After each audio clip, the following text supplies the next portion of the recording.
Space. Final Frontier. Howdy y'all, hope you're doing well. Welcome to the first ever Chat Makes Me Watch video, where someone from my Twitch chat redeemed something to make me watch a movie. And in this case, our good friend, the only real Batman, wanted me to watch Star Trek 3, The Search for Spock. So here we are, that's what we're doing. I haven't seen it yet. When I'm recording this video, the way these videos are going to work is I'm recording this and I'm going to go watch the movie literally like in a couple of minutes. And then right as soon as I'm done watching it, I'm going to be right back here to finish this video and tell you what I think of it. So yeah, should be fun. I think it's kind of cool. Yeah, thank you to Batman for picking this. I've been excited to watch this. It's long overdue. I haven't watched a Star Trek movie in a while. Seen the motion picture, it's pretty good. And Wrath of Khan, really good. Yeah, Star Trek's awesome. So I'm excited to get into this.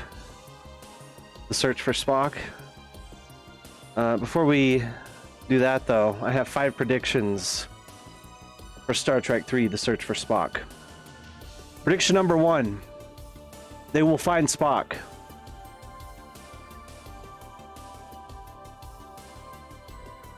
That's my prediction. They will find him. Prediction number 2. When they find Spock, Kirk will kiss him. Prediction number 3. A Klingon will be shot into the vacuum of space. I don't know why. I just have a feeling it's gonna happen. I don't think it happened in the motion picture or in the Wrath of Khan. I'm feeling lucky. Okay. Prediction number 4. There will be a scene where Dr. Bones will look absolutely done with this shit. Because it's just what his face looks like, you know? He's just so done with every predicament they're ever in. Okay, and prediction number 5. The villain will be someone who first poses as an ally. It's just... I have a hunch. I don't know anything about this movie, by the way. I know that they're looking for Spock. That's it. Yeah. Those are my 5 predictions. I'm hoping to be 100% right on all of them. Yeah, so... Well, I'm going to send it over to future me now, who has seen Star Trek 3, The Search for Spock, and we'll see what he has to say.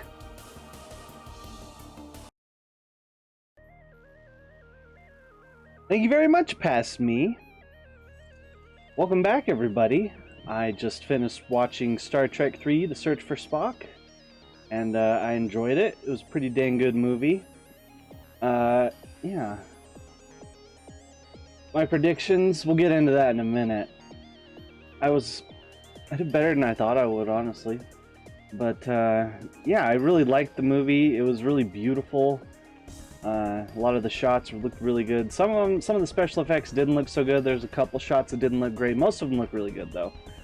I really like the whole story about Kirk rebelling, you know, against Starfleet. But then again, that whole thing kind of bothered me. Like, why wouldn't Starfleet, you know, admire his, or why wouldn't they, you know, honor his request? I don't know. It just seemed like a weird roadblock that didn't need to really be in the movie. And then Scotty sabotaging the Excelsior. I don't know. It's goofy, but it's fine, I guess. But you know, after everything like got back going, it was just good to see the gang back in action. You know, that's how it is with a lot of like franchise stuff. You know, where you know the characters and you're going into another episode of it, and it's like, yeah, it's just good to be back. You know, hanging out with everyone. You know. So let's see here. Christopher Lloyd as the Klingon man.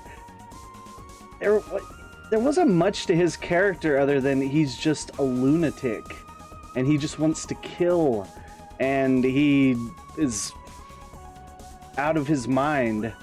I know Klingons, you know, they really are out of their minds in a lot of ways. They have their own set way of thinking, which, you know, it's not for humans to understand, you know.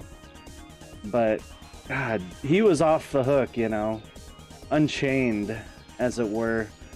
I didn't really buy Christopher Lloyd as a Klingon.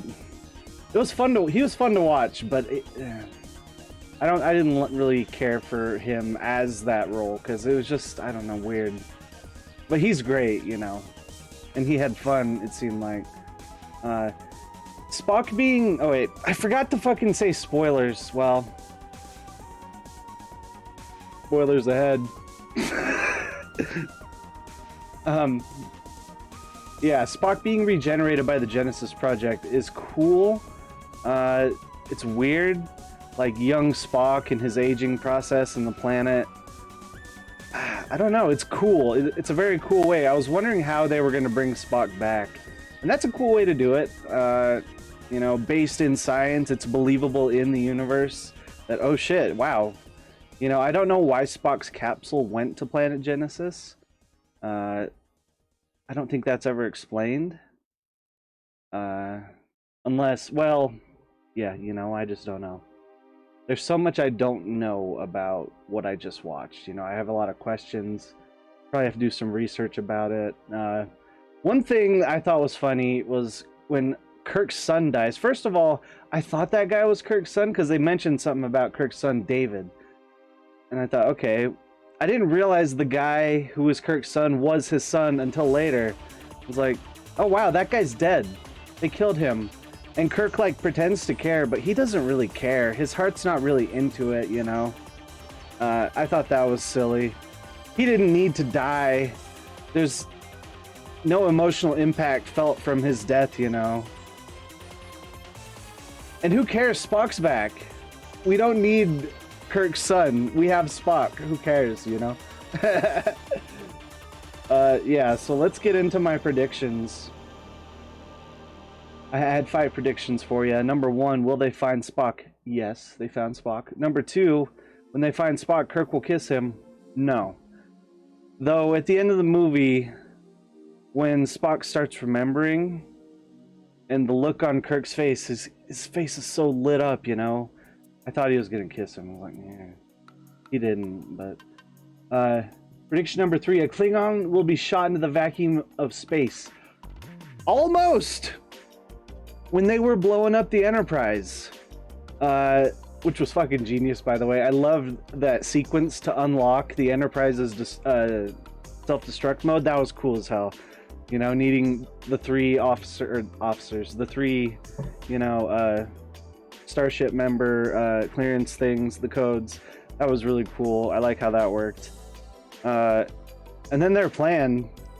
It was just so funny. You know, all the Klingons running in, and then the countdown. They don't know what the fuck the countdown means. Like, come on, man.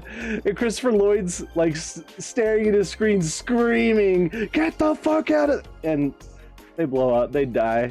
And then the Enterprise like coming down through the atmosphere, crashing into the planet. Oh, cool shot. Fucking love that. Okay, moving on. Prediction number 4. There'll be a scene where Dr. Bones will look absolutely done with this shit. Let me tell you, first scene he was in, he was done with everything, man. Holy shit, I had no idea I was gonna be so on the head. He's done with fucking everything the whole movie. He is out of his goddamn mind. And I could not have been more correct with that prediction.